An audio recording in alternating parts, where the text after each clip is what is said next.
Hey, everybody. Welcome to our first podcast recording. I am here with Angela. Angela is a registered certified speech therapist. Is that correct, Angela? That's right. Yeah. We are in similar fields, working with clients in a similar way. We have a little bit of a different focus area, but I think that this conversation is going to really explore the extent to which those focus areas are important for each of us and where our limitations might be and what drives our work forward. For those who don't know me, my name is Drew Sisera. I am a Canadian citizen traveling the world right now, meeting and confronting with many, many communicative structures around the world in different cultures. And as I'm doing this, I'm experimenting and learning how communication drives us forward in different cultures and how it can vary among people who have different ethnic backgrounds, where English is the medium language. So my focus area in my work largely consists of helping working professionals, largely in Taiwan and in Southeast Asia, improve their articulation, their accent, and their grammar structures to ensure that their intention of their messages is being sent and received clearly by other people who are from different backgrounds. So it's a new field. It's something I have recently developed in myself, but I'm very, very passionate about. And I think Angela shares a similar passion of mine. That was very well said. Oh, thank you. It's a very similar thing, of course, except I don't do grammar. So when I work with working professionals, it can be native speakers of English or non-native speakers of English. I get a lot of people who come from different language backgrounds or different cultural backgrounds where maybe in that country they do speak English, but with a different accent. Sometimes I do work on accent. Sometimes I work on professional communication, like making sure that your delivery sounds compelling and engaging and people don't fall asleep during your presentations. So I really do a variety, and we can explore that today. Yeah, sounds exciting. How long have you been doing this? I've been doing this since August 2020. So coming up 3 years. Yes. Yeah. Oh, wow. And would you say in those 3 years, you have learned a lot of new things? Because your clientele is quite diverse, more diverse than 100%. mine, it sounds. 100%. When you work with a lot of clients, hundreds of clients, you start to see patterns. Yeah. You start to see little things that make a huge difference in whether or not they make progress. And then you start to understand more about the different things that impact confidence. Yeah. You might start off with accent, but then you might notice that their messaging isn't compelling. Maybe they're disorganized, and you might have more of a focus on that. And so it's really broadened my scope over my years of working with different kinds of clients. And now we work a lot more with native speakers of English than non-native speakers of English. And that explains why you don't focus on grammar, or you don't need to, because I don't need to, because my clientele, they have been in Canada for a long time, or they've learned English for a long time. The grammar has never been an issue for my clients. It's always about their clarity and their intended message. Yes. And that intention, I think, is really, really important because, for example, my girlfriend, she's Taiwanese and Chinese is her native language. The grammar structures that she's used to when she speaks Chinese or Mandarin is very, very different from English. So when she speaks in English and she's just speaking sporadically and quickly without giving much thought beforehand of what she wants to say, the intention of her message might not match the message that's being received. Mm-hmm. And if I were to just assume what that message is, it could be, or it could lead to a conflict or an argument or a miscommunication. That happens for sure. Right? And then that then puts the emphasis on me as the listener to further clarify and ask questions. Yeah. Do you find that your clients sometimes are not sure how to get their message to match their intention? Yes, 100%. Well, since we broadened our scope, a lot of our work right now is working on messaging and making sure that it's organized in a way that it's clear to their listener what they want to mean. So what I work on with my clients a lot nowadays is making sure that your stance or your goal is very clear from the very beginning. What do you want your listener to know after you finish your complete response, after you add in more details and more examples? So I have a lot of clients right now. One client that I'm working with right now, she is really good at giving a lot of information and a lot of examples, but sometimes when she starts talking, I don't know where she's going with it. Yeah. And this kind of miscommunication happens to everyone, right? I remember before I started Speak Fluent, I had a miscommunication with a teacher that I was working with in the school. and she was voicing a concern to me, but it was not clear to me what she wanted me to do with that concern. So I made an assumption of what she wanted me to do, but she kept arguing with me, and I was so... Was this a native speaker? A native English speaker? It was. Oh, interesting. It was. Yeah. But it was the way that she organized her message. Yes, yes. It was lacking a specific detail. What does she want me to do with the information? Yes. And so we ended up having a conflict, and it was like a very aggressive conversation from her end. And I thought I was doing what she wanted, but I wasn't. Yeah. Because she didn't clarify. Yeah. So it sounds like conflict, in almost all cases, conflict could be the result of miscommunication. I think there are some cases where it's a result of miscommunication, but there are often, what I hear from my clients is they might have conflicts within their team, and one person isn't wanting to do their part in understanding the other person's perspective. Yeah. I mean, I'm hearing one side of the story, of course, but there is that part where one person doesn't want to put in as much effort as the other person. Why would somebody not want to understand the other person? Maybe they don't care about their job. Maybe they want to do it their way. Who knows? You're right. They could just have blinders on, right? They're not curious. But if you know that by understanding, you avoid a conflict, and a conflict, it takes two to tumble. But right? Not everyone cares about avoiding conflict. I am a very conflict avoidant person. Yes. Are you? I would say so, yeah. I mean, I think a relationship flourishes when you have conflict, but it has to be conflict that's, again, intentionally done at knowing or getting to know each other more. Yeah. Right? I feel with different cultures around the world, especially in cultures like Japan and where I've visited, being direct in communication is not as valuable and is not encouraged, right? And the idea is social harmony, not so much individual liberty and individual expression. Mm-hmm. So a lot of people may choose to avoid being honest at the goal of not disrupting the social harmony. And in that case, then you're avoiding conflict all the time. But the best way, in my opinion, maybe you can argue this against me, the best way to get to know somebody is to stretch and hit their walls a little bit, cognitively speaking or psychologically speaking, right? If you and I get into a little heated argument here, and it's not personal, I think that would be amazing because I'm understanding my own limitations of of whatever we're talking about, and yours too. I agree with that, actually. So I'm not gonna disagree. I think that conflict, actually one of my clients described conflict as difference in perspective. Yes. Because conflict does not necessarily mean that you're fighting, but you're trying to understand each other, or there is a difference in perspective that you need to bring to light and be able to understand and work around it. Yes. The way that I see conflict is the same way, actually, but I still describe it as conflict because there's conflicting ideas. Yes. Why is it conflicting? What can we do to understand more about our ideas so that it eventually fits in, or that one person changes their idea of a certain situation a bit more? Yeah. Have you seen that reflected in your personal relationships? In my personal life? Oh, yeah, 100%. I actually love having debates with my partner. Oh, I love to. Oh my God, I love it too. I don't know if she likes it as much, but I love it. Oh. I love it, right? Sometimes, well, especially at the beginning of our relationship. And again, she's from Taiwan, right? So when she sensed there was a little bit of tension in something, she would often avoid the situation or walk away or pretend like she's agreeing with me. Yeah. Right. And I'd have to almost, it's kind of weird because I'd have to take her side to be like, hey, no, don't just excuse this situation. Talk to me. And let's figure out, we have a really interesting opportunity here to clash. Right. And I'm not here to personally upset you, but I want that clash to happen so that whatever I learn about you here will change the future relationship and we don't run into this issue again in the future. Right? Do you agree with that? Yes. Yeah, 100%. A lot of communication and a lot of setting up the expectations for a relationship is about that beginning part of the expectations. And how can you set expectations without clearly stating it through words? Yeah.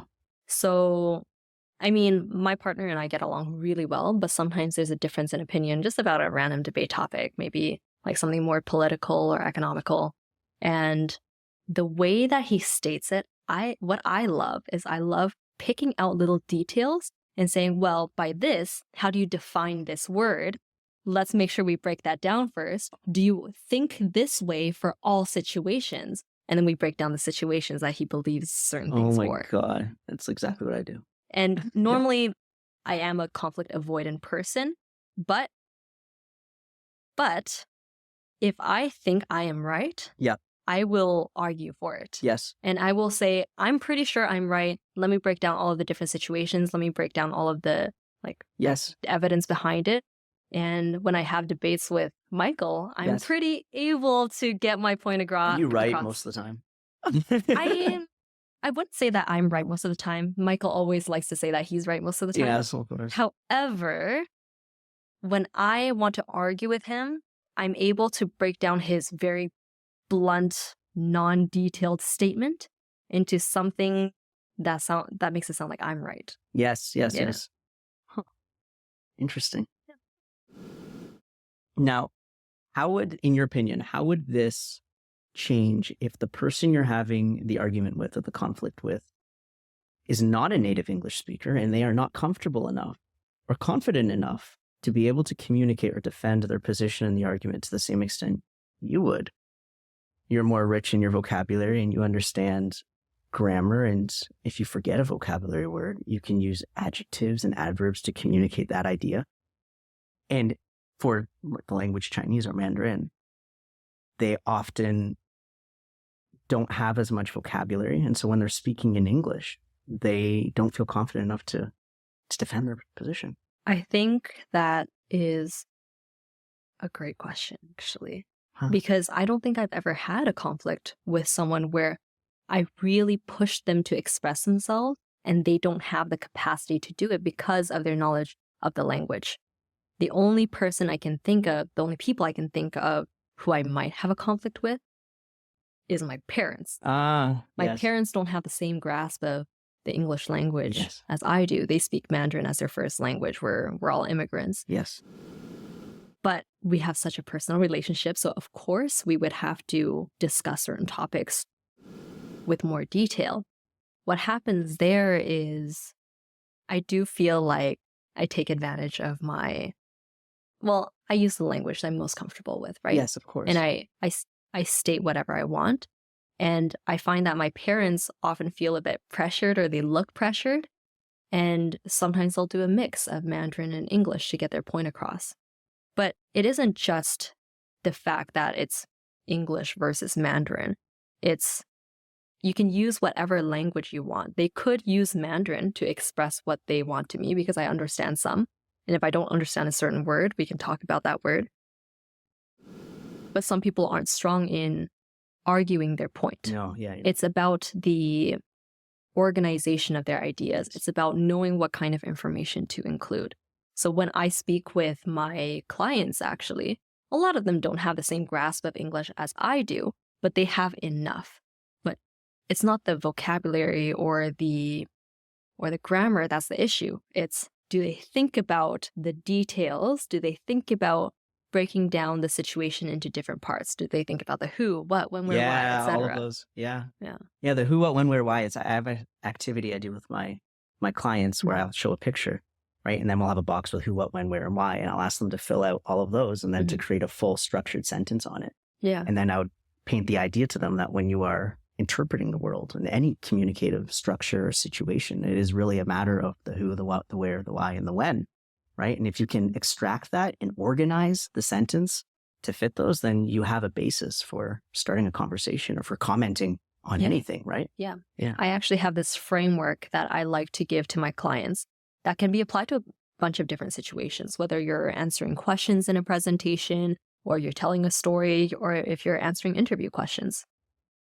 The basis for it is you start off with the goal. What do you want your listener to know? So if it's telling a story about your weekend, you're going to say, I had such a fun weekend. That's what you want the listener to understand. If you start saying, oh, I did a podcast with Drew. It's like, okay, is this going to be good or bad? Yeah, I know what you mean. Yes, of course, yeah. And if it's an interview, you're going to say something like, well, I never have conflicts with people because I view conflicts as a way to understand the other person. Then the interviewer understands something about you. If you start off with, okay, so 5 years ago, I was in a team and I was arguing with my colleague. Okay, does it happen often? Is this a one-time thing? Is it, whose fault is it? Is it their fault? Is it your fault? But if they understand what kind of person you are, they're able to interpret the rest of whatever you're saying with the same lens that you are with your intended message. Yeah, you're right. And then in that case, then, if you have my clients, if you were working with my clients, I'd be curious to know how you would tackle this personal struggle I'm experiencing. Because, for example, in Mandarin, there is no difference between a waffle and a pancake. Okay. They only have one word for that. And if somebody were to tell me I wanted to eat that waffle in whatever word that is, do you know that word in Mandarin? Oh, my vocabulary Mandarin is terrible. Do you know what waffle is? Do you remember? I don't remember. I was with my Taiwanese friend yesterday and she said it. But anyway, I would not know what she's referring to. And the only way for me to have that 100% connection with her intended message would be for me to inquire, are you referring to the one that is flat and round or the one that has squares inside of it, right? English is a very, very descriptive language. So if I forget this word, I can describe it to you in such immense detail, assuming I know English very well, that you could then understand I'm talking about a cup of water. Okay. But in Chinese, they're missing past tense, present tense, future tense. They miss pronouns. So when my girlfriend is telling a story, she'll skip a part of that story as being what I think is integral. My parents would argue with you on how descriptive Mandarin is compared to English. Really? Yes, 100%. They actually think that English is a very lackluster language because they feel like if you look at Chinese literature and poetry, they can be so descriptive and very specific with the kind of adjectives that they're using. They can use one word to describe it, but in English, you might have to use multiple words to describe it. That is correct. You're right. But they might just go right way to pancake and assume that the other listener knows that they're talking about a waffle, unless the other listener asks, is it the one that's circular or is it the one that's square? So if the listener chooses not to ask the question, now you have the intention of the message not delivering to the... Well, then the assumption is whatever is most common in that culture. There was a study done about, I forgot which language and which culture it is, but they didn't have a word for green, but they had the word for blue and lots of different kinds of blue. And they were able to differentiate between lots of different shades of blue just using a single word. Yes, yes. But they didn't have a word for green. So they would have to use a different way to describe it because it wasn't important in the culture or it didn't exist in the culture. And also because it is the global language and it's used around the world, it's more likely to develop at faster paces, right? We do get new words adding into the dictionary. From different languages. Yeah, of course, right? Yeah. And then some of my students talk about ancient Chinese and how they can't even read it. They can't understand it because some of those symbols or those characters are not used in any more modern day usage, right? So that means there's a whole, I don't want to say language, but there's a whole vocabulary that's now lost in translation that only a select who study history of languages would be able to understand. That's why linguists exist. What do you think would cause vocabulary words to be outdated? Why would we have words that we don't use? I'm trying to think of a word that I don't use anymore, but spoken language is changing all the time. There are certain words that I know only because I've read it in a book. This reminds me of the word game that was really popular a year ago. It was where you had to put in 4 words and try to guess the last word. What was that? I never played that one. What is that? What's it called?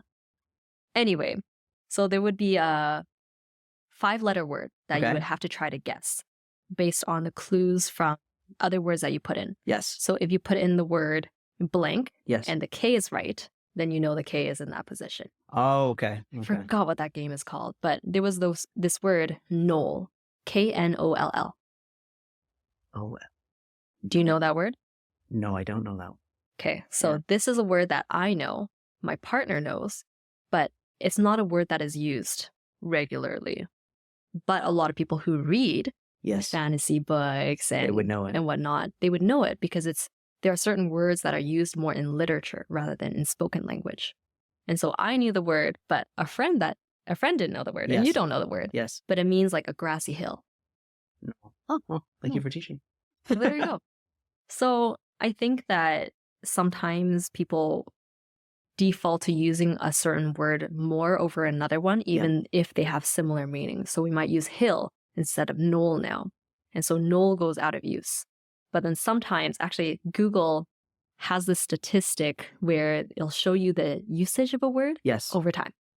And we can track ways to do that. See how our language is evolving, right? Yeah, to see how language is evolving.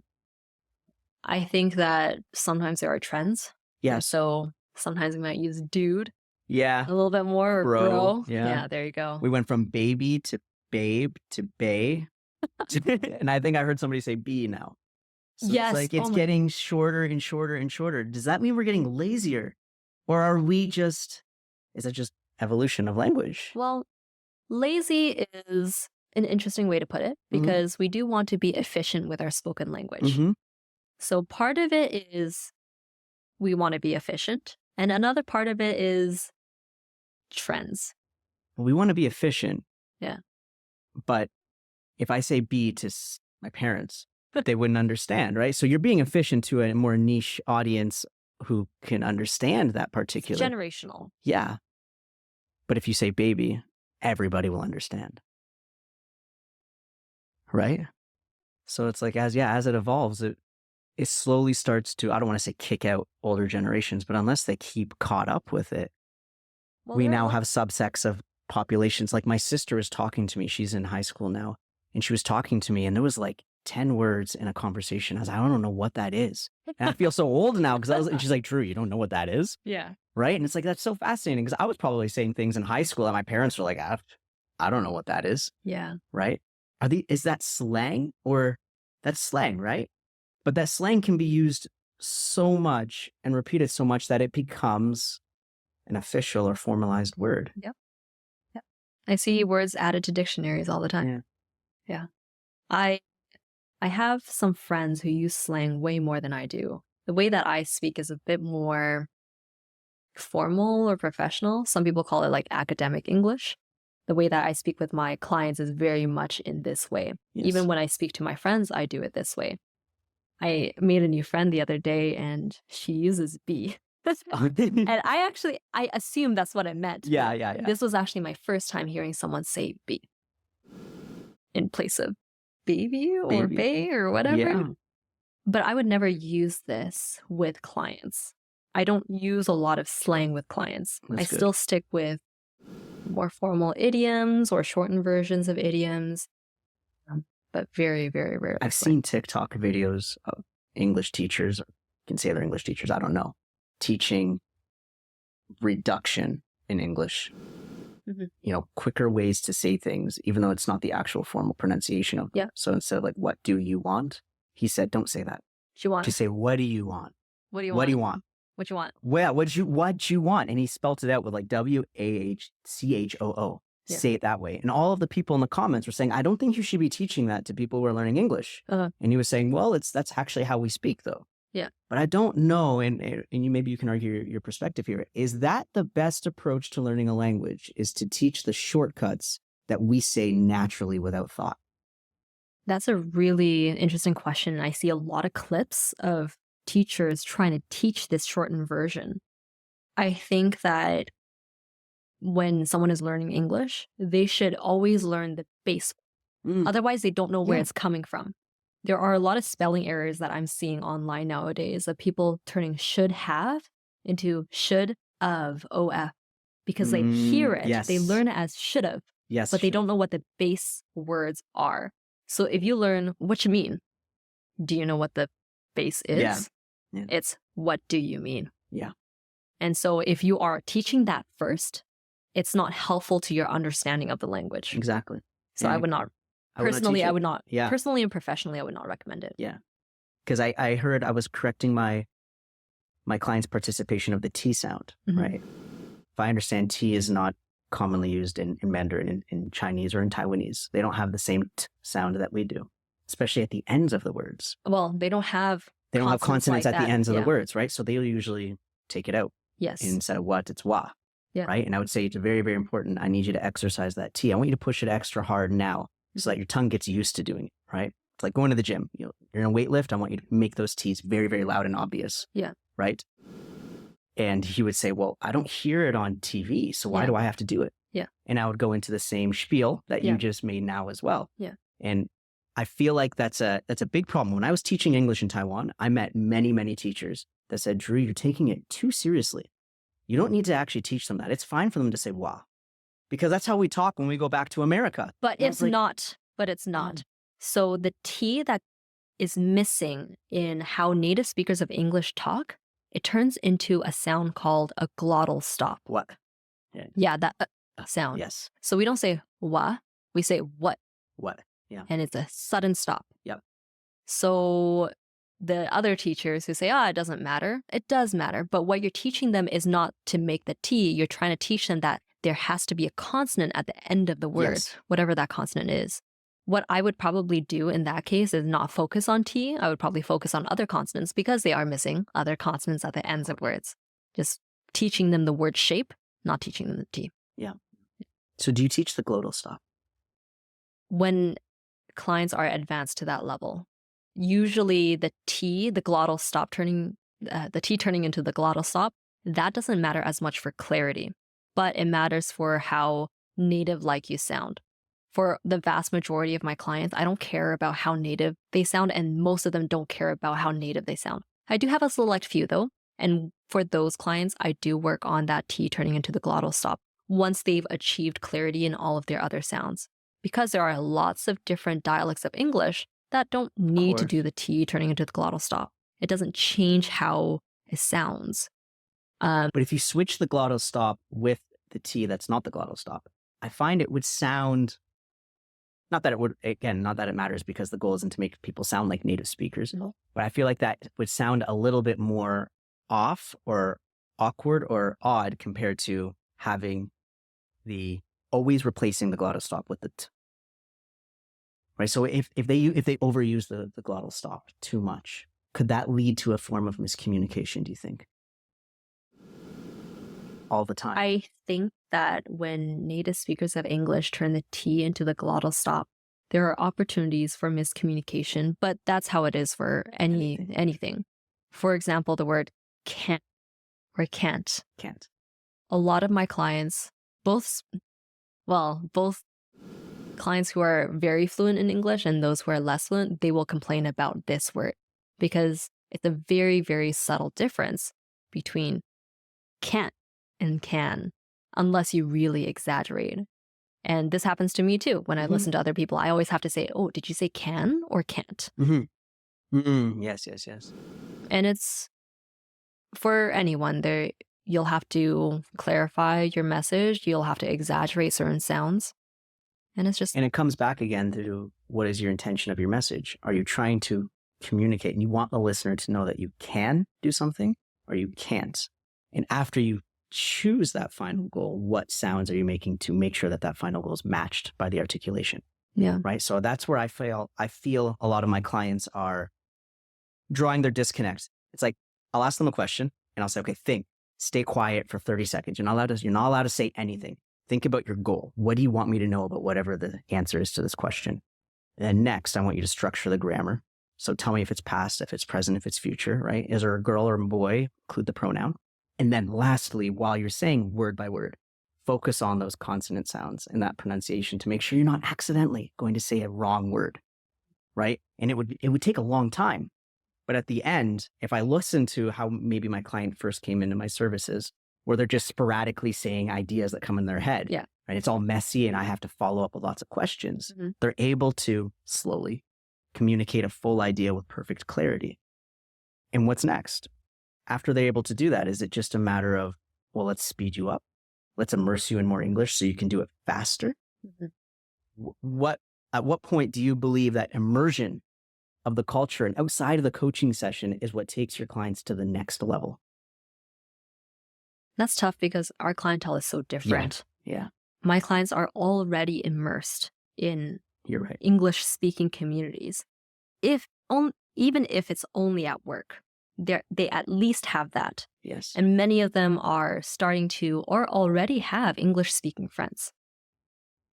And I feel like that's absolutely necessary if they want for their goals. Everyone has different goals though. Most of the people who come to me for accent related work, they come to me because they realize the way that they speak is different from everything that they're hearing, and they want to match that better. And if there is no immersion, then where is the motivation? Yes. Where is the drive? Yes. If they're not immersed, like for example, if I have a Nigerian client living in Nigeria, why would they want to speak Canadian English? There's no reason for them to. It absolutely makes zero sense for them to want to or need to. But some of the clients that I work with, they speak with a lot of different kinds of people with different language backgrounds, different cultural backgrounds, and they feel like Canadian English is a way to increase their clarity across a diverse audience. Yeah. Or maybe with specifically Canadian English speaking people. And I want to be able to give them the tools to speak to those people, and they can still use their Nigerian English with their Nigerian family, of course. And what is the difference, in your opinion, between Canadian English and American English? As I've traveled around the world, American English is the standard. And I don't know if they actually really know what that means, but it's like, I want to learn American English. Yeah. And I've said, well, I'm from Canada. Yeah. And then they're like, oh, well, how is that different? So Canadian English has minimal differences with American English, but there are some differences. Mm-hmm. Canadian English doesn't vary much across provinces until you get really east. But in America, there are lots of varieties of English, whether you're from New York or Texas or, I don't know, somewhere else. There's a lot more variation. But if we're comparing the standard Canadian English or the standard American English, that actually has very few differences. Canadian English has a phenomenon called Canadian raising, where a word like house will turn into house. Yes, house, yeah. And to our ears right now, it sounds like very little difference, but for other speakers, they might notice that difference. There are also differences in the way we say certain words, like, for example, the word pasta versus pasta. Pasta, yeah. The way that Canadians say the word B-A-G, bag, it's actually more like bag. Bag, yep. Yeah. Yep. I need to get my bag. Is that not an accent? It's an accent. Of course it's an accent. Yeah. The way that we speak is an accent, no matter what kind of English you speak, no matter what language you speak. Someone can have an accent from Spain if they speak Spanish. They can have a Mexican accent when they speak Spanish. There are lots of different countries in the world that speak the same language or have overlapping languages, I guess. So what is the relationship between an accent, a dialect, and what's new to me is an idiolect? Do you know what an idiolect is? I've heard of it, but I actually don't know the definitions of each. Oh, okay. We'll explore idiolect. What is the difference between accent and dialect? From what I know, and I could be wrong and we might have to cut this out, but it's all good. An accent, there is definitely overlap, but a dialect is more, there are even more differences beyond just the pronunciation. There are differences in vocabulary choice, differences in a bit of the grammar. Yes, you're right. And so, like, for example, Mandarin and Cantonese, some people see it as completely different languages, but completely different languages using such a similar writing system is interesting. But it's become so different to the point where for a word like garbage, you might be even using different characters altogether. And the pronunciation is nowhere near the same. But accents, people usually see it as, the word is still pretty much the same. Like the word work versus work. Work, yeah. And work, yeah. It sounds pretty much the same. So an accent is a little bit more general across a nation, across a country, but the dialects would differ within that one language. I don't know. I think it varies across places. Now I do know, and again, I'll have to probably look it up. An idiolect is more personalized. It is the vocabulary and the choice of words and the way that you use language on a very personal level based on your immediate environment. So for example, like you were saying about fantasy books, if you read a lot of fantasy books and your mom is a doctor, your idiolect and your vocabulary words will probably flex into those areas of interest or wherever you've gotten a lot of your exposure from. So you have idiolects, which is the most specific and personalized language usage existing within a dialect of the community, I think. Okay. And then you have that existing within the accent of the country, existing within the language as a whole. Okay. That's interesting. Like my friends I think that, will all I'm have pretty sure. different idiolects. Everybody has a different idiolect. That's right. Yeah. And I can clearly see how it would be different because my friend David might be using a lot of slang and like his choice of words is very different and like more casual. Yes. Whereas the way that I talk is more formal. Yes. Yeah. Yes.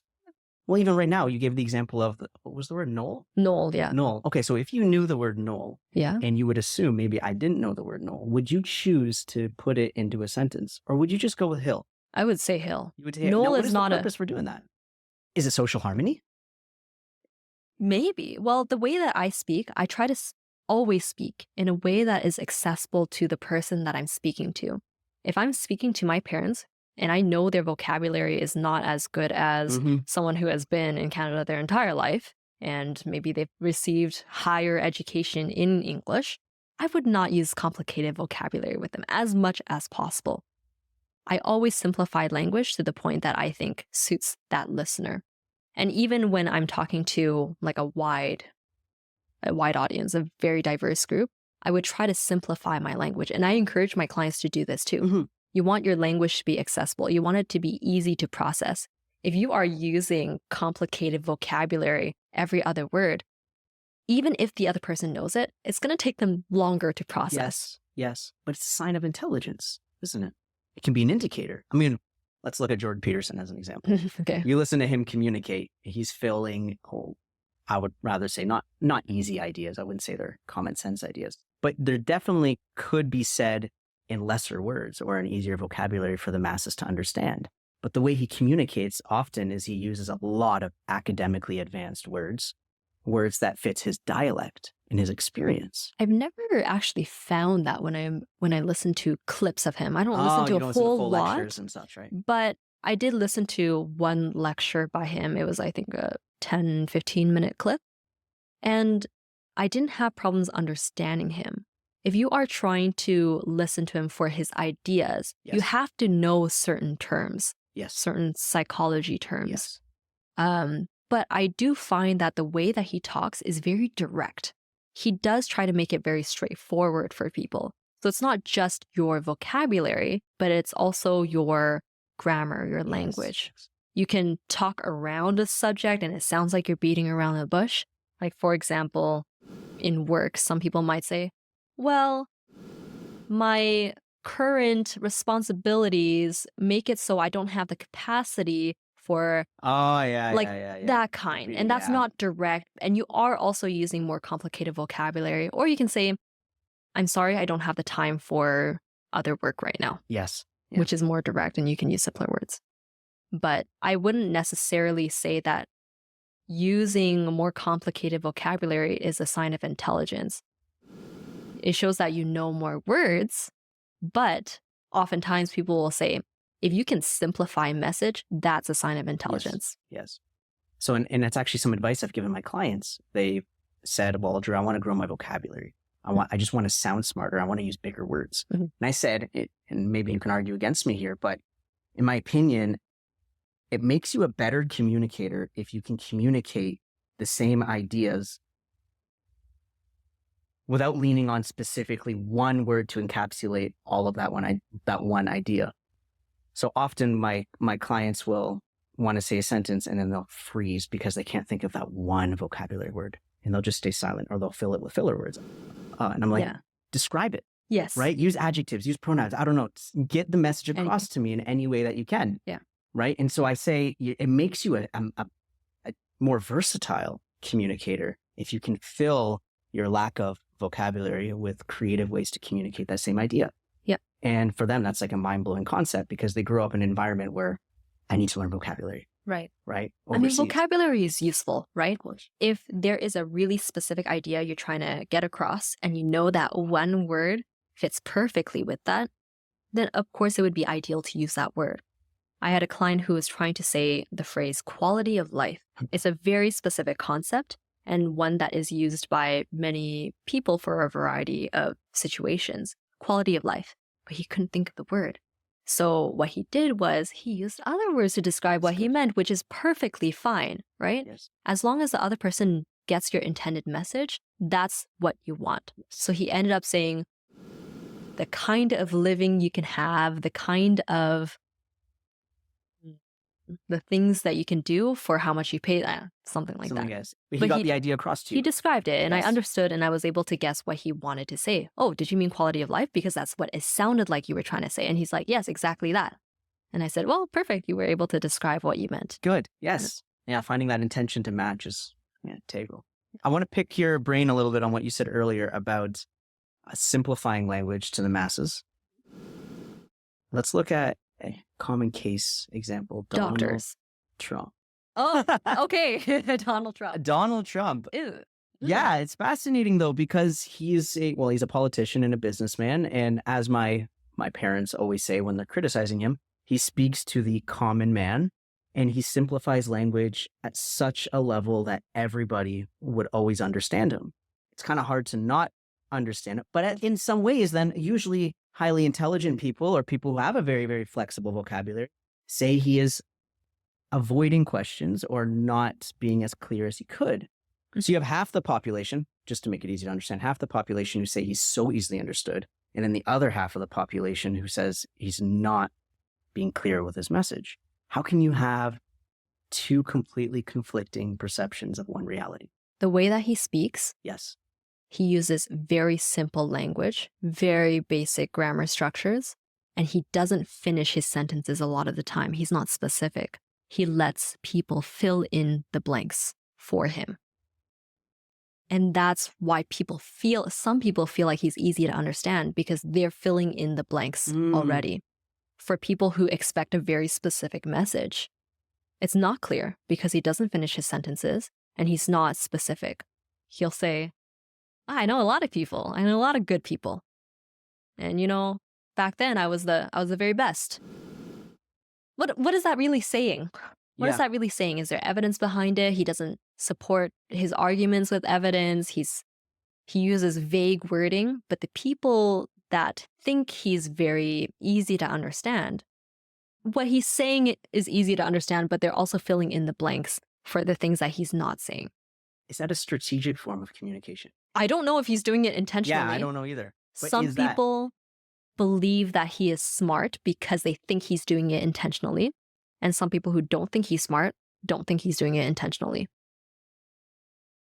But one way to tell is, can he do the other way? That is true, right? Yeah. Can he do the other way? Yeah, it's interesting. And then, again, I had one of my clients pull up a video of him and be like, well, why is he so successful with his communication when his communication is so simple? And it was a challenging question. I was not expecting my client to pull that question up to me. And I don't even think my client's English capabilities or understanding are high enough for me to be able to have that conversation and for them to understand. It's a complex issue. Complex. Yeah, very complex. Because it's not just about communication. It's about the American culture. Yes. And it's not, communication is a two-way street. So yes, you could have him as a communicator, but you also have the receivers. Yes. And there's a divide in how the message is being received. Yes. So we cannot just focus on him as a speaker. We also have to think about how the message is being received and why that may be the case, what kind of attitudes and perspectives people are coming in with. Yeah. I guess it's with any social situation, right? We can't ever devise a simple answer because there's so many variables that could create a different conclusion, right? What would you say are the most challenging right now, currently with your work? What are the most challenging things for you that you're experiencing with your clients? Not for them, for you. What's challenging? For me, sometimes what's challenging for me, and this has happened in the past, is a client will come in and they say that they want to improve their communication, but they don't really have a clear direction for what they want to improve. And the most that I can do is do a full assessment, looking at all aspects of their communication. And I inform them what I'm observing, and I let them decide what they want to do with it, what goals they want to end up focusing on. In my informative assessment, I talk about my observations and I talk about the potential impacts it can have. So if I'm talking about intonation, I'll talk about the emotion that you're getting across. It makes it easier for people to focus on your intended message or the key points if you emphasize certain words. Talk about that so they can decide whether it's the problem that they're experiencing. I developed this rubric to help me out with this specific issue, actually. And it goes through the basics of oral communication, the pronunciation accuracy, the pacing, the organization of your message, the amount and the type of information you're including. Do you include relevant information or do you also include irrelevant information? If you do include irrelevant information too, that makes you verbose. That makes you sound like you're going on tangents sometimes, and it makes it harder for people to focus on your message. And then I think the last one is just fluency, your filler words. Do you hesitate a lot? Do you say ums and uhs? Do you fill the space with weak words like I think, I guess, maybe, sort of, probably, kind of? And by doing this, it helps my clients focus a lot more on what they think they need to work on. But the most challenging part for me is they do the assessment, they choose their goals, and then the next session, they change their mind. Oh, yeah. And it's hard for me to deal with that because I always like to work and speak with a goal in mind. Yes. If I am goalless, I am intentionless. Yes. Intentless, I guess you could say. And it makes it really hard for me to figure out what kind of information I need to provide to my clients and what kind of coaching I need to provide to them.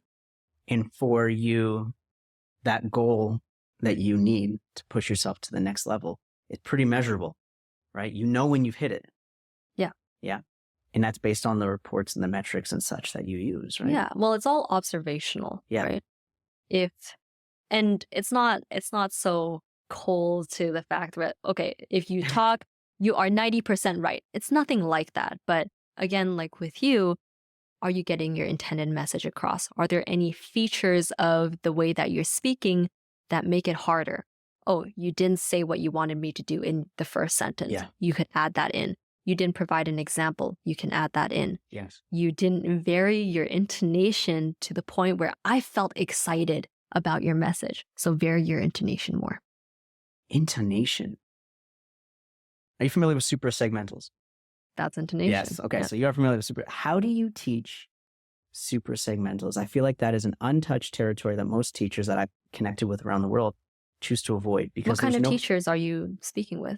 Usually English teachers at schools. Well, English teachers usually don't focus too much on pronunciation. And super segmentals, or how the pitch and how the emphasis changes across words, those are really not touched by English teachers. And even a lot of speech language pathologists, they don't care about that. But it's accent coaches, it's important for accent. But it's so important for the whole language, especially English. It is, yeah, exactly. Why? Do you have any theory or any guess as to why that would be neglected and ignored among the masses of learning the language? My guess is that it's not as important for clarity as consonants and vowels. If you are able to say book, it doesn't matter whether you say book or book. You still know it's a book. Yes. So it's kind of like a optional, good to have. Sure. But if you look at the word character and they say corrector, you are now saying corrector as in a corrector, which is both a noun.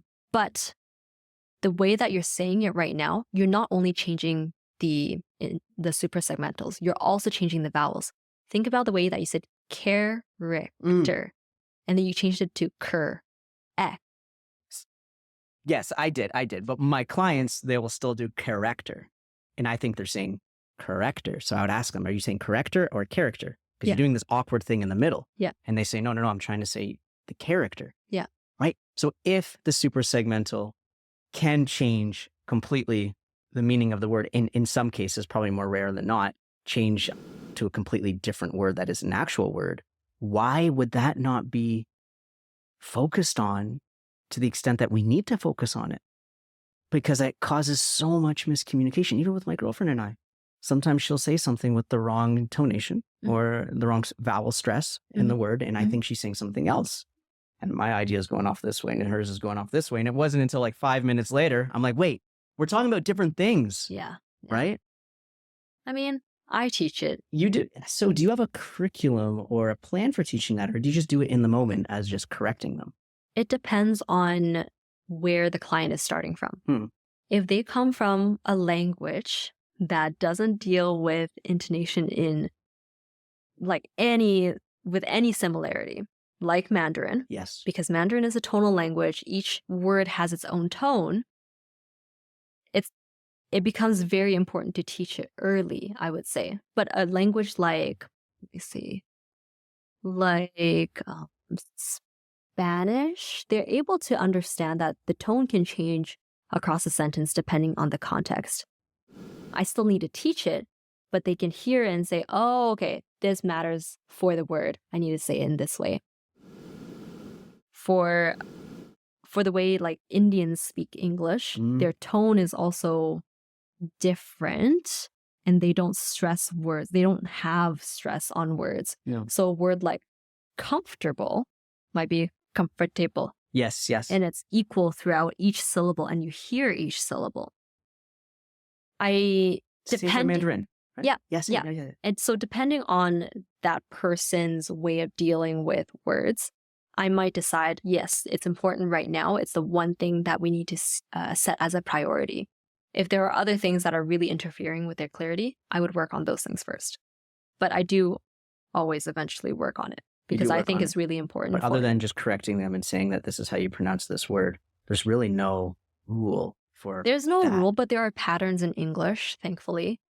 Not for all words, but there are patterns. So if you have a word like vacation, you're emphasizing on that A right before the shin. And that would be the same for all other words that are like Asian. Station, information. You're right. Causation. Yeah, I didn't think about that. Yeah. Those patterns exist. They exist. So when I do eventually work on stress, I look at patterns of words that they have difficulty with. I bring their attention to other words that are similar. Yes. But beyond that, the only thing they can do is listen to how other people speak. And when they notice, when I tell them that they have to notice the emphasis on a particular syllable and to listen to it when they're listening to other people, they can develop that pattern in your brain. And this goes for when you're learning any language. You learn by listening first. Yes, that's right. Even as I've been listening to my girlfriend speak Chinese, I've been starting to I've been starting to copy a lot of the sounds that she's making. And then I was explaining that to some of my friends and some of my colleagues. And they mentioned, well, if you look at how babies adopt a new language, they usually start by mocking the sounds that... Not usually, always. Yeah, well, yeah, always. They're always mocking the sounds. And I'm starting to naturally do that just in Chinese. And then I realized, I was like, oh, wow, I'm actually the beginning stages of adopting the new language. That's the way to learn. Babies, well, anyone when they're learning a language, they always learn, learning a native language, they always learn by listening first. Yes. And what else can you do besides copy? Yes. Yeah.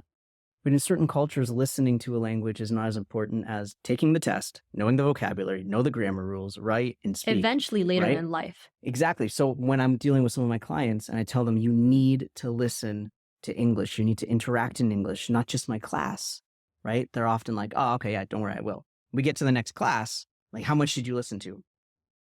I watched a commercial on YouTube, and you will forever hit a ceiling.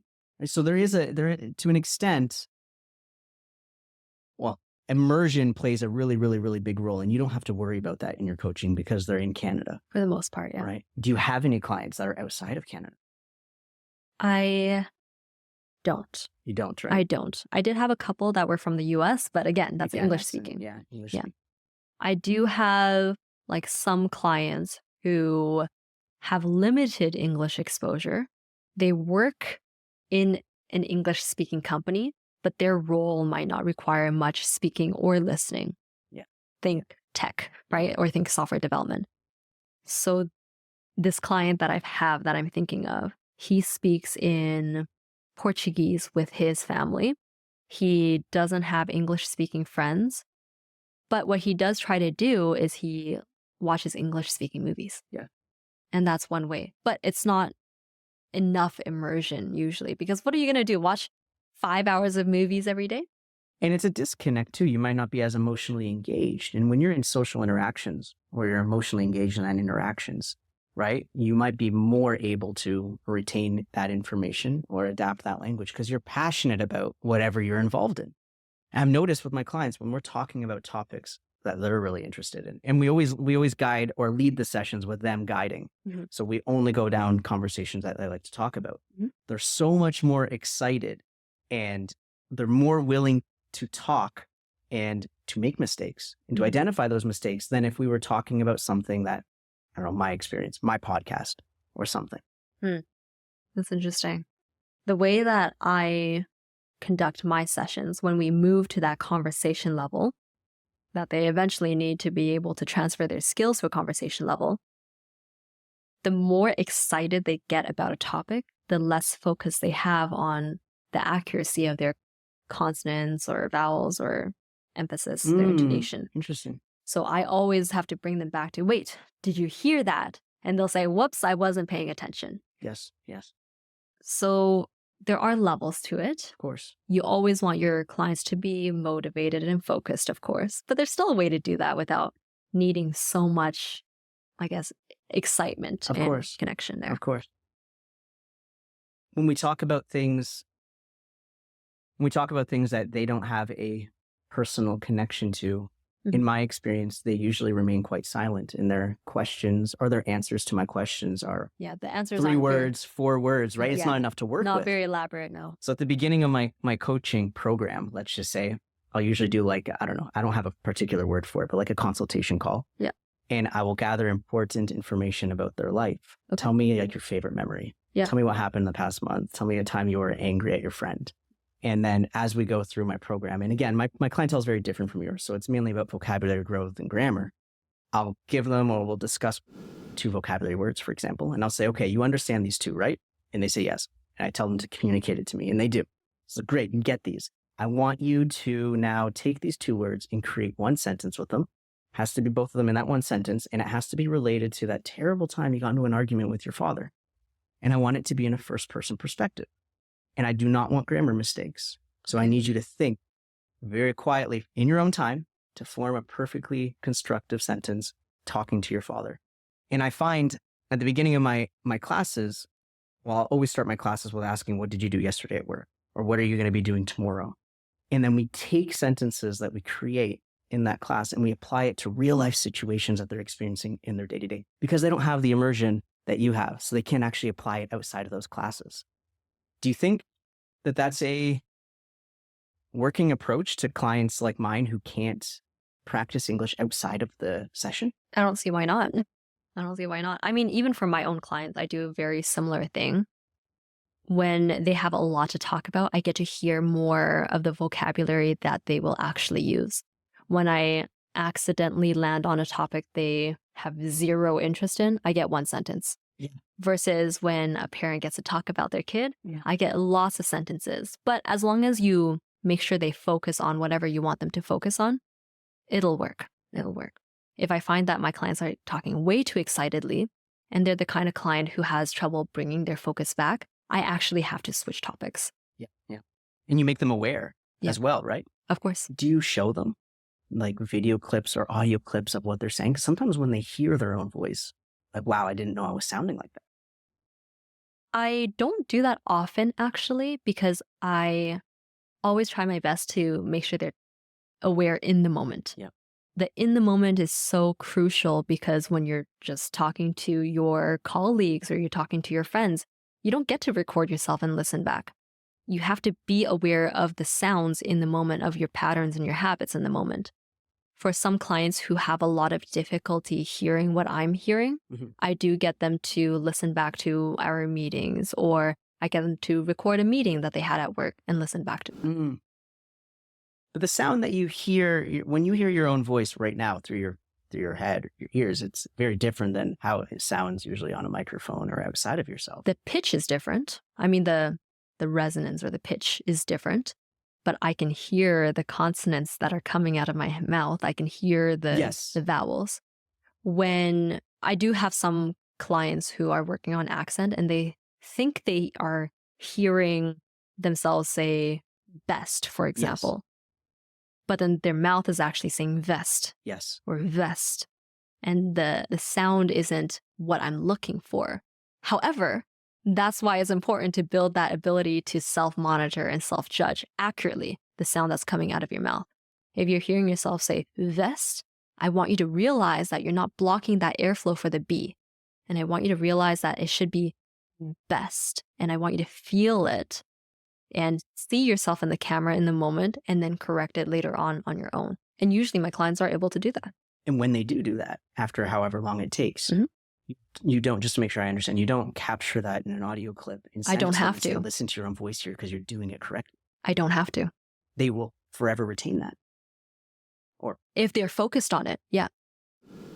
As an example, let's say that's the first session. Yes. They're able to say best versus vest in a single session. And obviously they go and practice on their own for a bit. The next session they come back. If in the conversation I hear them say, oh yeah, I was on vacation and I saw a bear. And I'll say, wait, sorry, what was that? And they'll say, a bear. I'm like, what is that? Are you doing that B sound that we talked about? And they'll say, oh yeah, I wasn't focused on it. Bear. I don't have to tell them again how to change their lip position or their airflow. As long as they have focus on it, they can do it. But you still had to make it aware that they were saying something wrong. Yes. Now, if you had captured that and shown them and said, you said something wrong and here, find it. And they said, oh, wow, I said a bear when I should have said a bear. Do you think that would get to I don't know, do you think that would help? I don't think that will help any more than me saying, hey, there's that sound. It depends on which level they are at, though. Yeah. So I have clients who are really good at hearing themselves and correcting themselves after the fact. Some people need just a little reminder from me saying, hey, what was that word? And then they'll say, oh, yeah, sorry, bear. And then some people who need a lot of my direction to see, wait, what's wrong with that? I need to compare again. But everyone is progressing at different levels. Everyone needs a different amount of cueing from me. But I always try to get them to be as independent as possible, as quickly as possible. Otherwise, there's no point. So while some of my clients that I work with, they do benefit from that audio recording and listening back, the vast majority I prefer not to because they're not going to get that in the future. But they're also not going to get your exactly. I only do that a little bit, but they don't get my feedback. But what they usually get from other people is, sorry, what was that? Okay. So I'm making it as much conversation-like as possible. Yes. There are certain sounds in English that my clients really, really, really, really, really can't get.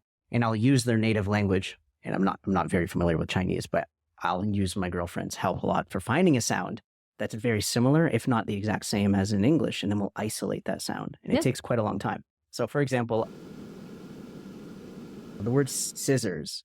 I remember my student couldn't say scissor. She kept saying scissor, right? And I was like, okay, well, do you want to say scissors? And she's like, yes. It's like, okay, so we know the goal. We need to say scissors. So then I said, can you say the number 2 in Chinese? And she said, I said, great. Okay, now say scissor. And she says, scissor. I said, okay, can you say sir? And she says, sir. I'm like, good. Can you say iser? And she says, iser. Like, great. Can you say scissor? And she says, scissor. Like, why is that happening? And even she is stumped. She's like, I don't know why I can't say scissor. So we have to break it up into different syllables. And then I'll put the word sir in a sentence. I'm like, can you say, hi, how are you, sir? She says, how are you, sir? And I'll say, well, I'll say, can you say, hi, how are you, scissor? And she'll say, hi, how are you, sir? It's like, okay, so you got them as their own words. You have like sit and you have sir. Can you put them together faster? And she'll say, scissor. It's like, you finally got it. I'm going to record that and I'm going to send it to you. And I have this drive of all clips of, words or sounds that took them a long time to get. And I tell them, I want you to listen to that carefully in your own time and keep practicing saying that, because there is a movement there. There's a muscle training that for some odd reason, your tongue is not allowing you to do naturally. And over time, I don't know if this formula would work for you, but it has worked for me because I've tested my clients in the next class. I'll be like, okay, how do you say this word? And they say scissor. But they tell me that they need to hear their own voice saying it outside of their own mind or outside of their own. Yeah, for those voice. Clients, I definitely do that audio recording. And they ask me to record the meeting and it helps them. I'm not saying that it doesn't work at all, but yeah, there are definitely some people who do that. This process that you described just now is called backwards chaining in speech language pathology. And there's also the concept of a speech hierarchy. So if you can't do a word, you need to make it simpler. There's always the simplest and then something more complex like a conversation. At the easiest level, it's the sound by itself, Yes. And then the next level is a syllable, sir. The next level is scissor. But between those two levels, what you can do is you can have two parts, scissor. Yeah. And then you put it together slowly at first, and then faster and faster, or more and more blended. So it's a very common strategy to use if they can do something, but not in another context. So I understand that. How each language has its own set of rules for what sounds are allowed and what patterns of sounds are allowed. In Mandarin, you can't have the word shape of consonant, consonant, vowel, consonant, consonant, but you can have consonant, vowel. They can say a consonant by itself. So you would have to do, say the consonant by itself, then a syllable, then two consonants by itself. They can say k, they can copy you k, k, k. They can copy, and then you would say, okay, let's put k, k, k. And then you just slowly blend it together. Yeah, you're right. And then now that I'm thinking about it, it's exactly how I learned English growing up. It's like, you start with the sounds and then you add them together, right? We've talked a lot about speech, communicating ideas, but what about the opposite side, the receiver, the listening skills? Can you teach listening skills? Listening skills? Oh, that's another challenge that I have actually, because a lot of my clients will say to me, great, I feel like I'm clear, but sometimes in fast conversations, I still have trouble listening. Yes. And some of it is normal, right? There's noise in your work environment or at a dinner table. Sure, there's noise. So that will interfere with the message. But I do believe that the more you know about the language's phonology, the better you will be able to understand in those contexts because you have more clues to work with. Mm-hmm. If you cannot differentiate between the vowels ah and ah, then you have a greater subset of words to try to guess from. Versus if you know the vowel is ah, then you only have to choose from words that have an ah sound in it. Mm-hmm. If that makes sense. Mm-hmm. So let's say you hear ah, and you're like, oh, wait, I don't know what that word is because I didn't hear the consonants around it. It could be the word cat or bat. Yes. Or fat. But if you can't hear the difference between all those different vowels, then you might be thinking, well, it could be cat, or it could be buck, or it could be fawn. It could be any of those words. But if you have that knowledge of the phonology of whatever language you're listening to, it's going to be much easier to guess the word. On the other hand, there's also slang. If you're blending words together and you hear didja, how are you going to guess what the word is if you don't have exposure to a lot of different people saying didja in a bunch of different contexts? So a way to train that listening from my experiences, listen to shows, listen to people, and listen to a variety. Some you can listen to more formal forms, and some you can listen to more casual forms. Then you'll know that did you can turn into didja. Yes. And then your brain will also figure out that the D plus a Y sound can be combined and shortened into a J sound. So when you have a word like education that is spelled DU, a lot of my clients will say education instead of education. But this is a phenomenon that happens in spoken English where D and Y become J. And it can be applied to different kinds of words too. It can be what you want becomes whatcha, and it becomes ch. Yes. Did you becomes didja. And if you had a word like could you, it becomes coulda. So it applies to a lot of different kinds of words. It's not just that it applies to one phrase only. It's a pattern that happens based on the sound. So if you have a good understanding of the sound and you have a lot of exposure to this type of pattern, you'll eventually learn it. So to clarify, I understand your approach to tackling the challenge of listening skills is to train your clients to become familiar with the patterns of the phonology of the language that exists within that conversation that they're listening to, and then therefore they can understand it or clarify further with the listener, right? Or with the speaker. Which is great if you are in an environment or your clients are in, which they are in, right? Yeah. So it's so hard because I'm trying to find a connection. I'm also trying to learn from you because you're very, very good at what you do and you're experienced in this field. And I'm trying to find how I can lean on your wisdom to help myself. But the issues with what I'm experiencing is that a lot of my clients are speaking English with, well, very rarely are they speaking outside our class. And when they do, they're speaking English with people who are not of even Taiwanese background. They're speaking it with Japanese who need to learn English. And the way that Japanese learn English is they don't follow the regular vowel rules. So their as like an E and their is like an ah, right? So then I can't really teach them how to listen carefully to phonology, which would be a great approach. I have to teach them a skill set for clarifying and following up with questions. I've noticed a lot of my clients, they will just say, when they don't really know. And I've caught them doing that even with me. And I'll test them. I'll speak fast. And I'll be like, so you really, really liked it, right? And they'll be like, yeah. And I'm like, what do you really like? And they're like, what? Can you say the question again? Yeah. I'm like, don't just guess and give me an answer because you're uncomfortable. What can you ask of me to make me repeat? Yeah. Right? Yeah. And one of the things I've been teaching them is to listen for the main idea. Yeah. And, a lot of people, when they're speaking English, they'll throw in filler words. And like you said, they'll add in lots of words that they don't actually need for that message. But if you hear a word repeated a lot, that's usually an indicator of the type of topic or the subject that you're speaking about. Not in every case, but in most. So what you could do is you could follow up by asking, are you talking about this? Yeah. Right? And then that would bridge the difference between the phonological? Is that a word? Yeah. Yeah, phonological structures that exist across cultures, right?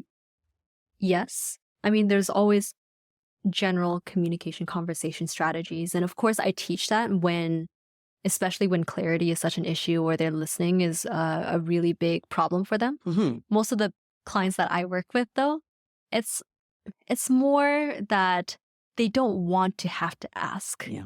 So that's why I use the strategies that I do of, learning about the slang, the phonological rules, and how certain sounds can turn into other sounds in certain contexts. When they are okay with asking or they don't have any kind of communication strategies at all, of course, I do what you do, teaching them to ask for clarification, teaching them to focus on the context or at least ask clarifying questions about the context. I had a client who would have meetings for work and not understand a single thing. And I said to her, well, this is something that we need to work on right away. And I need to give you strategies to be able to understand the meeting, at least at a basic level. And so we ended up having to make sure that the meeting was transcribed by like outside software, like Otter.ai, and making sure that she can read the notes of what's going on afterwards. I also told her that she absolutely has to ask for clarifying questions because if it's her turn to speak, how does she know what to talk about? Yeah. So at least, exactly like you say, and the agenda should actually tell you the context of everything. Look out for keywords and clarify just to make sure you said this about this, and they can either say yes or say, no, I said XYZ about this. It's a communicative skill that I think is even neglected in personal relationships, even from native English speakers. Oh, 100%. I hear my friends giving me examples of arguments they've had with their partners. And I'm like, well, dude, did you clarify with her that you understood this? And they're like, no. Yeah. I'm like, well, why not? She could have been talking about something completely unrelated to what you had understood of what she was saying. And these are two native speakers. Yeah, 100%. Right? And it's like, do we live in a culture, in your opinion, that focuses more on the importance of communicating the ideas and less on trying to understand what the other person is saying? I don't know. Because I live my life the way I think is best. And because we're communication experts, we always focus on the importance of communication and we try our best to enhance it and improve it at all times. So when I speak with my friends, I do exactly what you do. Well, did you say this? Well, you didn't say this, so how would the other person know? I say that practically every day. If you don't say it, how do you expect the other person to know? why are you complaining about this behavior if you never worded your concern to the other person? I don't know how other people live their lives. Yeah. We can only assume or guess based on the actions that we see. And again, if the other person says that they care about the receiver, then they should be able to show it through either, active listening, the nodding, the body language, but also how you rephrase and how you respond. If someone is telling you about a difficult time, do you just say, yeah, that must be hard? Or do you say, yeah, that situation with your mom must be very tough? Or I can see how it'd be really hard for you to voice your feelings, and take a little bit of what they said, reword it, and express it again, Yes. restating back to them. A lot of people don't do that. And that's why I think a lot of people don't feel heard. Yes. I wouldn't say that I don't know necessarily if this is a cultural thing or if it happens on an individual level, but it definitely happens a lot. Yeah, it does. And I do think, based on, if I'm going to treat the world as like a playground of experiments, and, I've only been traveling for a year and a half, but I have seen a pattern in the relationship between high context and low context cultures and how that shapes the communicative behaviors very generally, just through observation. And I do think that we live in the Western world. We do place a lot of emphasis and importance on individual liberty of expression. My ideas, my thoughts, I am right, let me prove you wrong. And I want to be as honest and direct with what I believe because I deserve to do that.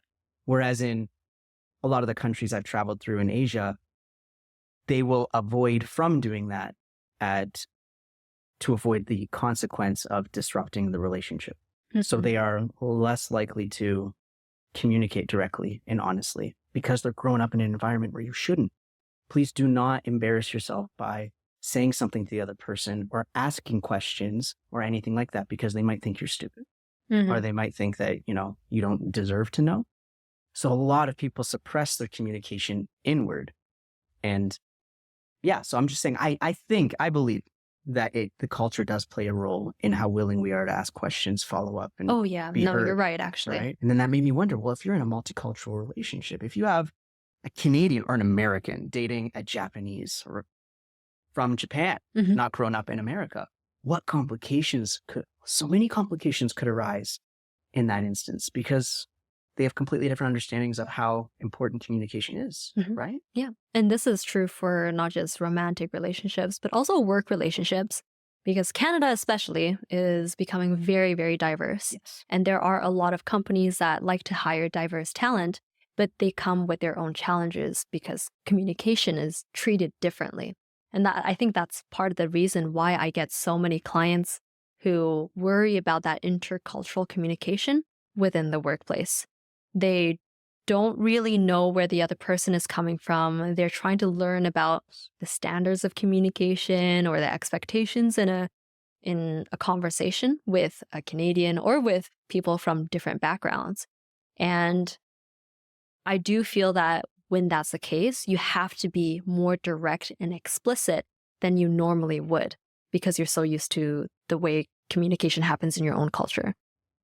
More direct. You have to be more direct, which is in opposition of the value of what the other country might, in this case, Japan. Yeah, but how can you understand the other person without being direct? Yeah, and that's what I've asked my student. I have a student from Japan that I do my phone call classes with, and it's hard for me to even communicate these ideas to her because her English is so little. But when I have, after a long conversation, gotten to what you had just said right now, you need to be more direct. She said, but it makes me uncomfortable. Some cultures see that directness as aggressive. Yes. But some of my clients have actually discovered that the way Canadians talk, well, some people perceive it this way, is that they're direct, but they can be polite at the same time. And they really respect the ability to do that. And so what I teach in some of my sessions is the ability to be direct without being aggressive, without being too blunt. If you're saying something like, if you're trying to set a boundary at work and say that you can't take on this additional task, you're not going to say, no, I don't want to. Mm-hmm. Obviously, you're not going to say that. That's too aggressive. But what some people might do is, well, I might if I have time, which isn't direct. Like, okay, are you saying that you can do it eventually if I give this task to you? Yeah. But if you say, I currently have some responsibilities that are taking up all of my time and I won't be able to get to this task. That's very direct and factual. Yep. And a lot of my clients ask me, well, how do I describe things in a very factual way, in a very objective way, without putting my feelings into it and making the other person feel like I'm deciding not to, rather than the situation is preventing me from working on this additional task. Yeah. Yeah. So they're focusing in more on the factuals and they want to remove the emotion out of it. And do you encourage that as an approach to remove the emotion out of it? Depends on the situation, of course. A lot of professional communication requires taking out the personal feelings and being objective about it. When you are describing a situation in an objective way, yes, it sounds more professional. It sounds factual. It doesn't sound like an argument against people. It's not you versus the other person. It's what is the problem and how can we solve it? Do you think there's a difference in gender communication that between, let me reword that. Do you think there's a difference between men and women in the way we're communicating when it comes to factual and aggressive and more emotional and agreeable? It's so complex. I know, it is very complex. Because there's society's expectations of how each gender should act. Of course, there are movements now that try to remove these expectations, but it is very hard to remove bias. And the bias is inherent in all of us. I do see tendencies in my clients specifically for females to communicate things in more subjective ways, putting a lot of, I think this situation happened, I feel that this is better, versus someone else might say, this solution is better. Yeah. It's not a matter of my opinion. This is better because this feature allows us to solve this problem and feature X allows us to solve this other problem. Or having all of these features in our product will allow for 80% of use cases to be happy with a product, right? But some people struggle with that. And it's not necessarily only females, but when you put in that subjective experience into language, into conversation, it becomes open to debate. It becomes a opinion one versus opinion two, rather than feature one versus feature two, or product one versus product two. In a professional setting, you want to try as much as possible to make it about what it is you're working on, rather than who is in charge of what. Oh, fascinating. But that would also then depend on the type of career you have, obviously. Of course, right? yeah. Because there's just different, on the spectrum of that balance, it's going to change depending on the type of work you're doing. Yeah. Most of your clients are in like business professional settings. Is that right? There's a lot of variety. There's a lot of variety. But I do have a lot of people in tech and finance industries. Yeah, so that makes sense. More logic, more numbers. Yeah, more logic, more numbers. I'm trying to think of a case where, but even doctors that are more client-centered, the way that they want to word their recommendation should not be, well, I think you should take this medicine. It's, this medicine will do this, will have this effect for this diagnosis. Yes. And it just depends on the intention of your message. If you want your message to be taken as factual, then you should word it as objective and factual. If you want your message to be taken as, this is just my opinion and I want to hear your perspective, then of course you should add some I's and I feel, I think, those kinds of words to make that intention come across. So it seems like what we keep coming back to all the time is intention. Yep. And that's integral, right? And we both start at intention and we're going different avenues to get to that intention based on 100%. Our clients' different demographics and such, right? Mm-hmm. But yeah, that seems to be a common ground. So on your website, you mentioned that you teach something called social skills. And from what I understand, you can't really have communication. Oh, not social skills, sorry, social communication. And it's hard to separate those two for some people who are kind of new to this field, because isn't communication always social? It's always a transaction, right, between two people. So what do you focus on when you teach social communication? The social communication is more for people who struggle with the social aspect, like small talk, making sure their body language is comfortable and they're getting the intended emotion across. Some of the people that I work with, they don't really understand the social rules in a conversation, like turn taking, pausing a little bit to let the other person talk. Someone who struggles with social communication might look like they talk really fast and they don't let the other person butt in, or they touch on inappropriate subjects for that conversation, or maybe their facial expressions are very stiff and cold, and you don't want to have a conversation with someone who looks like that all the time, right? Yeah. So, yes, while communication itself is a very social thing, it's not always a fun or positive social experience for all people involved in that conversation. But those social skills are usually felt and realized and experienced naturally. Let's just assume they're talking in their native language, right? And so wouldn't those just kind of naturally develop as they become more confident just using the language outside of the social aspect? Yes. Yes. Normally, that's what happens. Yes. However, some people are socially inexperienced and they don't go out a lot, they don't have a lot of friends, or they just didn't have many opportunities to meet other people. And so while those behaviors and that understanding develops through experience, some people don't have that experience. There is also a disorder or a difficulty with social communication when you have other disorders like autism. Mm-hmm. So if you have autism spectrum disorder, you will have difficulties with social communication, and this will have to be explicitly taught if you want to learn those social rules.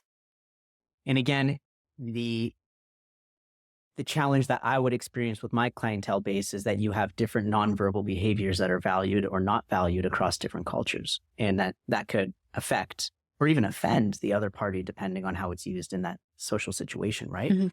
So what do you believe are universally accepted good social skills? I know that's a challenging one, but do you think there's something you can always do or always socially acceptable in a situation to help the communication? Because eye contact is something you don't do with your employer if you're in Japan. If he has a lot of authority over you, That's a really fun question. Do you know, since you've traveled more?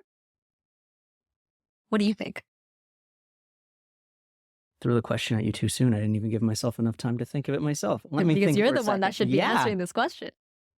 Everyone that I work with is trying to assimilate into a more Canadian culture or a culture where diversity is valued. Mm-hmm.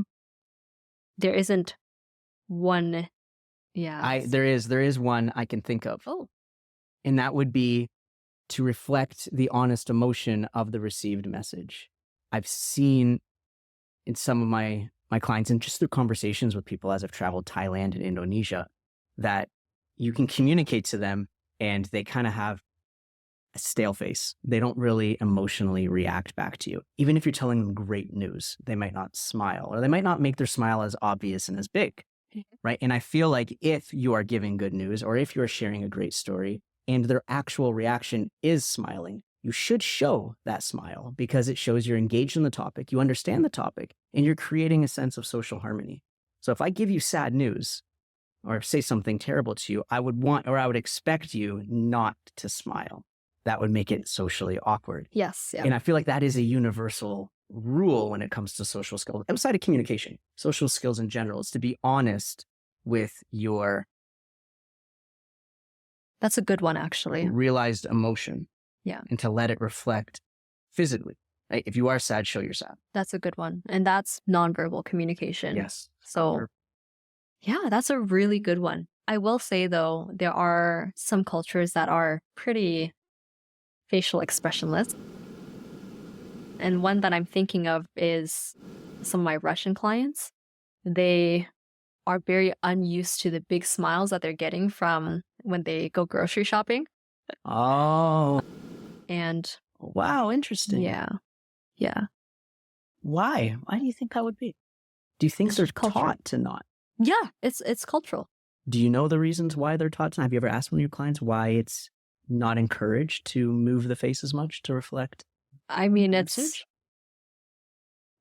a question that even they will probably say, well, it's just not like, why are you smiling at me? But I don't know if this is the case in more personal relationships, because of course, when you are talking with a stranger, okay, I don't need to be emotionally connected with you. I think what would be fun is if we got someone of different cultures to come in and talk with us and talk about their experience. Yes. I do get this comment a lot from my different clients of different cultural backgrounds where they'll say, I don't like that I don't know if this Canadian likes me or not because they're always smiling or they're always nice or they're always polite. Yeah. And you can't tell. It sounds like my guy friends being like, Drew, does this girl like, because I can't tell. Look at what she's saying. And it's like, I don't know, man. So much you got to interpret. Give me the context. Yeah. Give me the context. But you're right. I like that's universal. If you're telling this person something sad, of course they are not going to smile. And Russians wouldn't do that either, even if they're more expressionless. Yeah. They're not going to smile in the face of sad news. Yes. And it would have to be insinuated that they understand your message. Because I have shared sad news with one of my clients and they're nodding, right? And they're giving me the verbal signs that they understand me. And at the end, they're like, wow. And I'm like, did you understand? Like, no, can you say it again? I'm like, oh, just ask me. Just don't assume. Assuming that the message is understood. Yeah. Interesting fact for you. You're probably going to like this piece of information. I learned when I was in Japan that if you work in a corporation where you have a direct supervisor or manager who has a lot of authoritative power over you, you want to tell that manager that they're not doing a good job. If you want to tell them that they're not doing a good job. And in Canada, actually, I used to work at a software company where we would have sit-down one-to-ones with our employer and we would talk about not just my progress as an employee, but how they're doing as a manager. Are they doing a good job, etc.? And we would have that opportunity to be honest and open, which is a big no-no generally across Japanese culture. So if you do want to tell your boss that they're not doing a good job, you have to give them belt. Giving them a belt. Like as a gift. As a gift. Tells them that they need to pull their pants up. Literally, yeah. And that is the way that you get the idea across. I mean, it's a traditional thing, right? Like we also do something similar in Canadian culture too. If you eat at a restaurant or you get your hair cut and you don't tip, you're not saying anything, but you are communicating that they did a bad job or you weren't happy with the service. So we do very similar things too. If for a friend's birthday, you give them a rock. Yeah. You're saying you don't like them, or maybe it's a joke. But if you put effort into the gift and you get them something that they really want, you're showing or you're communicating that you really care about this friend. Yes. But we're not choosing that option because we can't do the direct message. But it's another way of showing. It's another way. Yeah. Another insinuating there's the first way. But in their culture, they can't do that first way. Right? Because it's looked down upon. Yeah, you're right. It is tradition. But then if that is tradition, that means it's embedded in so many ways that I wouldn't even understand in their language structures, that it must cause what I would think a lot of problems. A lot of people not feeling like they can individually express their beliefs, what they think, to family, to partners, to managers, to coworkers, right? And if things go in, well, what does that lead to? I haven't experienced that. Have you been to Japan? I have but I can't say what that experience is like because I am not part of that culture. Yes. But I will say that server example that I gave seems quite similar to what you were talking about, because I feel very uncomfortable with saying to the server, the food wasn't great, or I'm unhappy with your service. The tipping is a way of telling the server or communicating afterwards so I don't have to deal with it, the aftermath, that I was unhappy. So I would say that's very similar. And why are you afraid of the discomfort saying it? Is it because you're afraid of how they would react to the message? Does that now bring it back to the social harmony of the message, which would be in defense of Japanese culture? I think the reason for that, and this experience might be different for other people, is because I'm only eating at that restaurant one time probably, and I want to have a pleasant eating experience. I'm very conflict avoidant. Yes. So if there is conflict where I know the server knows that I'm unhappy, then it creates a lot of tension and discomfort in that situation.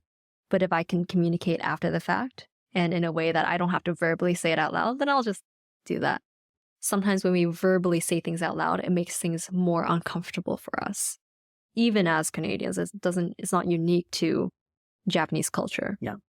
Yeah, that's a good point. What's next? Innovative tools. Let's talk more about how we can improve the experience or the learning experience for our clients. I feel like because I come from a speech language pathology background, I have a very specific set of strategies and tools that I use, one that's more evidence-based. But it's hard to make your work evidence-based if technology is always changing. Yes. So how has the quick advancement of technology changed how you work with clients? Great question. And because my coaching services are still developing at a stage where it's new and it's developing alongside new developments of technology such as AI, I have taken a bit of an experimental approach with utilizing it in my actual live coaching classes. So I do use some software that is always analyzing my classes and listening for articulation, listening for accents and sounds that my clients are saying. And I do use software to record clips, for example, and to send it to my clients when they do a great job or when they do a poor job. But I am seeing a future because I'm very, very, very interested in AI, and I'm always researching developments and tools. I am always painting a new picture of how I can use some new tool to help my clients understand and literally hear their current voice compared to what they want their voice to sound like. Mm-hmm. And I haven't yet created a pathway to how to get to that, but something to do with voice cloning technology, something to do with recordings and manipulating accents with the voice cloning technology, I think could help. Mm-hmm. I haven't discussed this with my clients yet, but if my clients could hear their voice without an accent, how would that change their perception of their learning standards, mm-hmm. of where they are in their progress, and eventually how to get there quicker? That's really interesting. Do you have any thoughts on it? I'm thinking about one client of mine, and he speaks Mandarin as his first language. And so there are a lot of differences in the vowels. And as we're learning vowels, even the way that he imitates the vowels is slightly different, because I also have Canadian raising. If I don't do I do I. And so the way that he says it is slightly different from how I say it. There are lots of different ways to shift the vowels. I think that if he could hear the way that he could sound if he matched all the vowels exactly the same or all the consonants exactly the same, he might have a better idea for the target. Because I might say, okay, say I for like, and he might say like, and it's closer than lack, but it's not quite the same.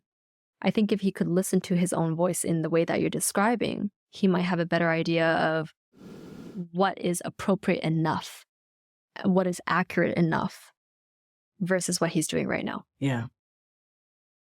Yeah, you're right. And if your own client could hear their own voice in their ideal goal, let's say down the road, and they can listen to it all the time on their phone or whatever, reading a book, they listen to their own voice reading a book to them. Oh, that's so interesting. It is. And then you tell them to fall asleep listening to it. I think that's actually a really good idea for a tool, actually, because sometimes I get them to I always try to get them to listen to themselves. And they think they're doing it right because they have no concept of hearing their own voice doing it accurately. And to be able to do that, I think they would be able to hear that difference between their current voice and their voice doing the right thing. Yeah. We should develop it. I don't even know how that would work. I don't know how either. Well, that's I'm not a tech person. Is there anything else you want to touch on? What do people want to know? what do you want your clients to know about the process or the mindset that they should have when they're learning or when they're seeking to improve their English? Sorry, can you repeat that again? What do you want them to know about what? About the process of improving their English. I want them to respect that it's gradual and that it takes a lot of time. A lot of my clients come in right away. We finish our consultation and they say, okay, so how long until I can speak English? How long until everybody can understand me? Yeah. Right. And it's like, it doesn't work that way. You can't just learn English and you're fine. It's a gradual process. Yes. And for them to respect the patience that's involved in the gradual growth over time, I think is the biggest indicator for me of whether or not they're going to succeed in my coaching classes, or they're going to back out. I agree with that, really. And it's been a challenge for some of my clients where they don't understand that this process is gradual, or they don't even realize that they're expecting it to be not gradual. But they'll try a certain thing, they'll try a pattern or a sound in a conversation immediately after learning about it in the assessment. And they will become discouraged because it's very, very difficult to try to incorporate something into your daily life right off the bat. When I coach my clients to realize there's this easier level, because you want to make sure you're slow and accurate first, they tend to be a lot better in feeling comfortable with the process. They're less likely to become frustrated with themselves and with the coaching process. I find that my clients who understand it's a gradual thing, they're more likely to find low-hanging fruit to improve their understanding or improve their accuracy with a certain sound. Some of my clients, they feel more okay with just listening to other people, picking out certain words or making observations, trying it out themselves as they're in the car driving to work, repeating some words. But some clients who feel like it's all or nothing, they will try it in a conversation, be unsuccessful, or feel like they shouldn't need to put in that much effort in a conversation. It doesn't feel natural. And then they give up. And then they don't do any more practice. So that gradual process, you're right, is so crucial for people who are learning to do anything to understand. It doesn't have to be language. It doesn't have to be accent. It can be learning the piano, learning how to drive. Gradual.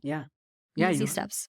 And what's great about your setting here is that you get to have these great personal experiences with your clients, and then they can exit the class and apply it or try to apply it in a playground of the world, where my clients unfortunately don't have that opportunity as much. So they feel like their growth is slower and taking longer. But a lot of that has to do with their responsibility as well, right? They're coming into my sessions knowing that they're living in an environment that doesn't really encourage much English. And so there's going to be extra layers of challenge. And it's interesting. Some of my clients cannot see their growth, even though I can. I can record clips and say, hey, you couldn't say this before, but you're saying it now, which is amazing. And it makes me so happy because I'm doing a good job teaching and I'm familiar with this field of communication. And for them, it's like, well, that's only a small thing. I'm still not able to have full conversations. And I always tell them, patience, patience, patience. We'll get there over time. And it wasn't until maybe about 4 or 5 months ago, one of my clients actually had a long business meeting with, she was Taiwanese and she was doing it with people from Indonesia and they were speaking English. She came back to my coaching class and she's like, Drew, I see it now. I can feel the progress after 6 months of us working on conversation skills and everything. She's like, I actually got a taste of how I am improving. And she was thrilled. So I think being able, from the client's perspective, to have that opportunity to see what's working, what's not, is very, very important. And that's something I tell my clients as well at the beginning, is make sure, if you can, set up an environment where you can test yourself, because I will be here all the time to help you. Whenever you have a problem or you don't understand something, come back to me and we'll tackle that together. But I can't be 100% your only opportunity to grow your communication skills. It's that application that really drives the motivation and you can see what's happening. During my assessments, I always record the client so they have a before comparison. Once you get to the after, they sometimes forget what they sounded like before. So showing them that clip is usually really helpful in getting them to see and realize how far they've come. the process is so gradual that it's sometimes hard to notice the changes happening. You're right. And the process is continuous. There's no ceiling to hit. There really is no ceiling. Right. Thank you so much, Angela, for coming on our shared podcast. Our first one. Thank you for coming on to our shared podcast. We talked about a lot of things, and you have shared wisdom with me about this field of communication, which is ever growing in areas that I wasn't even aware of. Our focus areas are different, but I feel like I can take some things that you've shared with me and apply it to make my business and my coaching even better for my clients. Same with me too. Your use of AI tools is always fascinating and interesting, and it provides a different perspective. It's good to bounce ideas off of someone who does a very similar thing. Thank you.